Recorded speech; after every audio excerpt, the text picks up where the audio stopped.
झूठ एक हद तक बोलो वरना काम बिगड़ जाएगा। ऐसा ही है दोस्तों मोटर वाइंडिंग का काम।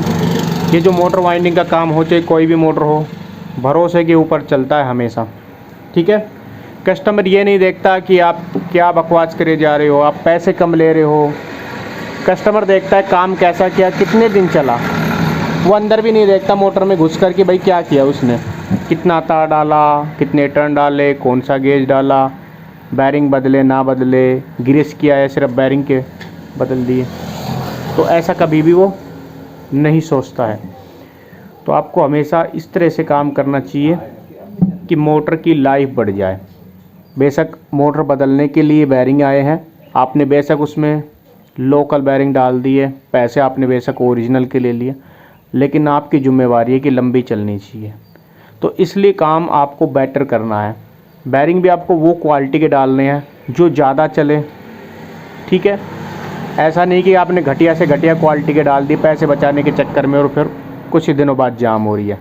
तो ऐसे में ग्राहक से आप कितने भी झूठ बोल लेगा, आप झूठ बोलने में कितने भी माहिर हो, आप पकड़े जाओगे। तो हमेशा भरोसे से चलने वाला काम है। मेरे पास जितनी भी मोटरें आती हैं, चाहे सीलिंग फ़ैन हो या कोई भी मोटर हो, बता देता हूँ कि भाई ये काम किया है, ऐसा काम किया है, इतने रुपए का काम किया है, इतने दे दो, कुछ छूट भी कर देता हूँ। ठीक है, कस्टमर काफ़ी ज़्यादा बढ़ जाते हैं, काम भी अच्छा आता है।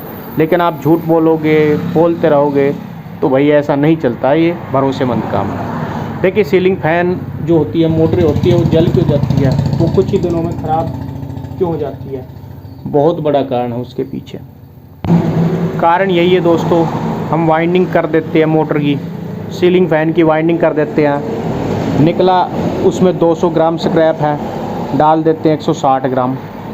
ठीक है, वहाँ पे कम कर दिया हमने। तो ऐसा आपको बिल्कुल भी नहीं करना चाहिए। इससे मोटर की जो है एफिशिएंसी पे सीधा फ़र्क पड़ता है, उसके रेजिस्टेंस पर सीधा फ़र्क पड़ता है। और क्या होता है कि मोटर जल जाती है। अब रेजिस्टेंस कम हो गया तो मोटर जलेगी, हीट ज़्यादा होगी। टर्न कम कर दे तो मैग्नेट फील्ड कम बनेगा, है ना। और मोटर लोड नहीं लेगी, अगर चल भी गई तो। अब मोटर लोड नहीं लेगी, पूरी स्पीड नहीं लेगी, पूरे आरपीएम नहीं लेगी जितनी की वो है, तो मोटर 100% फिर जल जाएगी। तो यही गलती आप करते हो सीलिंग फ़ैन के अंदर। बाकी मदानी की बात करें, मदानी मोटर हो या अन्य मोटर हो, फराटा फैन मोटर हो, उसमें भी आपको कम से कम इतने नंबर का तो गेज डालना चाहिए, इतने टर्न तो डालने चाहिए कि भाई वोल्टेज थोड़ी सी भी ज़्यादा हो जाए। पहले तो वोल्टेज जो है ज़्यादा आती नहीं इतनी ज़्यादा, लेकिन फिर भी वोल्टेज थोड़ी ज़्यादा आ जाए, कम हमेशा 220 से भी ऊपर आ जाए तो वो जले नहीं। तो टर्न आपको थोड़े से बढ़ा के डालने चाहिए, कम तो आपको करने ही नहीं चाहिए, है ना, वोल्टेज के हिसाब से। और आपको उसको तार को थोड़ा सा मोटा कर सकते हैं, हल्का सा मोटा भी आप कर सकते हैं। तो ये चीज़ें हमेशा ध्यान रखेंगे तो प्रॉब्लम आपको कभी भी नहीं होगी। और ये 2 बैरिंग पुलर हैं, सीलिंग फ़ैन में भी काम आता है, बाकी मोटरों में भी काम आती हैं।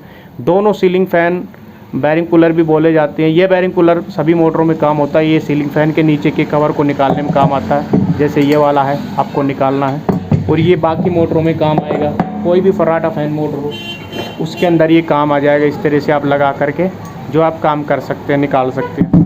दोनों बैरिंग पुलर के फ्लिपकार्ट के लिंक मैंने कोने में लगा दी, आप ख़रीद सकते हैं बेझिझक फ्लिपकार्ट से, बहुत अच्छी क्वालिटी के हैं।